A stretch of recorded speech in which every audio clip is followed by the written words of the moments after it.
Est-ce qu'il est possible de pêcher sur le lac Ossisco?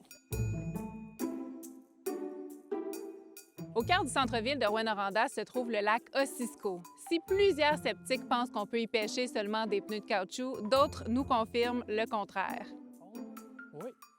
Il y a eu 90 000 dorés d'ensemencés sur une période d'environ 20 ans. Le collectif Territoire a lancé le projet du lac Ossisco en 2018. Ensuite, en 2022, le gouvernement du Québec a donné un montant d'environ 380 000 pour aider à la revitalisation de l'écosystème du lac Ossisco. Fait que si vous êtes grand et fort puis vous avez des grandes mains, vous pouvez manger plus de poissons, en fait une plus grosse quantité de poissons que si vous êtes un enfant. Un des objectifs, c'est de faire découvrir une activité que les gens n'ont pas tous l'occasion d'avoir fait dans leur vie, qui est facilement accessible parce qu'on a le lac en plein centre de la ville, donc la pêche blanche. C'est une bonne opportunité en même temps de les sensibiliser à la santé des lacs, comment on en prend soin. Un poisson qui est trop petit ou trop gros, on doit le remettre à l'eau, mort ou vivant.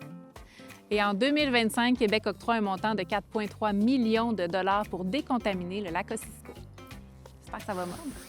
C'est possible d'attraper des gros poissons dans le lac Ossisco? Ah, certain, parce que le lac Ossisco, on peut attraper des dorés qui ont j'ai vu jusqu'à 70 cm.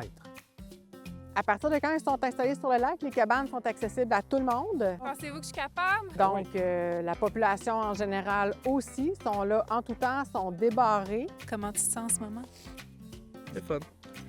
C'est le fun parce que ça te permet d'être à l'extérieur sur un lac, puis genre c'est souvent plus calme là. J'aime ça, prendre du temps en plein air, essayer de pêcher des poissons. Si je mange un poisson du lac, je vais-tu être correct? Oui. Si c'était pas correct, le ministère l'empêcherait. Présentement, c'est permis, il n'y a pas de problème.